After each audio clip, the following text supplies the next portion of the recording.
আজকে আমি এমন একটা পাতুরি রান্না করব যেটা খেলে পরে ভাতের সাথে কিন্তু অন্য তরিতরকারির প্রয়োজন পড়বে না। আর এই পাতুরিটা চিংড়ি মাছ দিয়ে বানিয়েছি। যারা চিংড়ি মাছ ভালোবাসেন তাদের তো খুবই ভালো লাগবে।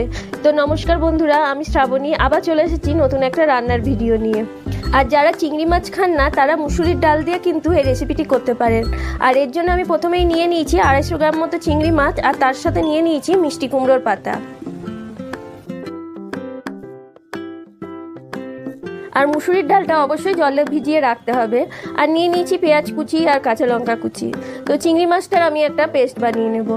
তার সঙ্গে কিছুটা মুসুরির ডাল ভিজিয়ে রেখেছিলাম, তো মুসুরির ডালটাকেও আমি বেটে নিয়েছি।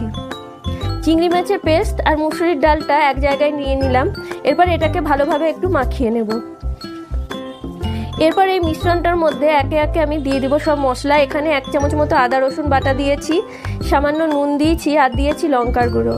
তার সঙ্গে পেঁয়াজ কুচি আর লঙ্কার কুচি দিয়ে দিয়েছি। এখানে পেঁয়াজ মিনিমাম আমি 2খান মতো বড় সাইজের পেঁয়াজ কেটে রেখেছিলাম, সেই পেঁয়াজটাই ব্যবহার করেছি। তার সঙ্গে দিয়ে দিলাম একটু হলুদ, আর একটুখানি গরম মশলার গুঁড়ো দিয়ে দিয়েছি, আর একটুখানি মিট মশলা আমি এতে ব্যবহার করেছি। আর মিট মশলা দিলে পরে খেতে কিন্তু আরও বেশি ভালো লাগে এই পাতুরিটা। তো সব মিশ্রণগুলো ভালোভাবে আমি মাখিয়ে নিয়েছি। আমি মিষ্টি কুমড়োর পাতাগুলোকে ভালোভাবে জল দিয়ে ধুয়ে রেখে দিয়েছি। এরপর যে মিশ্রণটা আমি করে রেখেছিলাম সেটা আমি পাতার মধ্যে ভালোভাবে মাখিয়ে নেব।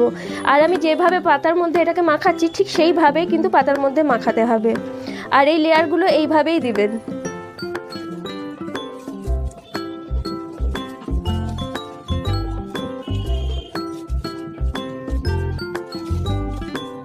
আর এইভাবে একে একে সব মিষ্টি কুমড়োর পাতাতে লেয়ারগুলো আমি দিয়ে নিয়েছি।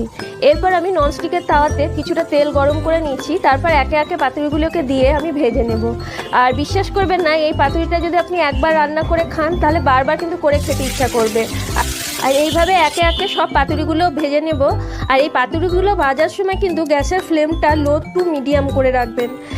এই রকম আঁচে ভাজলে পরে পাতুরির ভিতরগুলো খুব সুন্দরভাবে ভাজা হবে, একটু সময় ধরে ভাজতে হবে। আর এইভাবে একে একে সব পাতুরিগুলো ভেজে নিয়েছি। আর এটা কিন্তু গরম ভাতের সাথে খুবই ভালো লাগবে। আপনিও একবার ট্রাই করে দেখতে পারেন। আর আমার এই রেসিপিটি যদি আপনার ভালো লাগে অবশ্যই আপনি বাড়িতে একবার ট্রাই করে দেখবেন, আর কমেন্টে অবশ্যই জানাবেন যে এটা কেমন হয়েছিল খেতে। আর আমি গ্যারেন্টি দিয়ে বলতে পারি যারা চিংড়ি মাছ খেতে ভালোবাসে তাদের তো এই রেসিপিটি খুবই ভালো লাগবে। আর আজকে খেতে খেতে চলে গেলাম, আবার দেখা হবে নেক্সট কোনো ভিডিওতে। Thank you.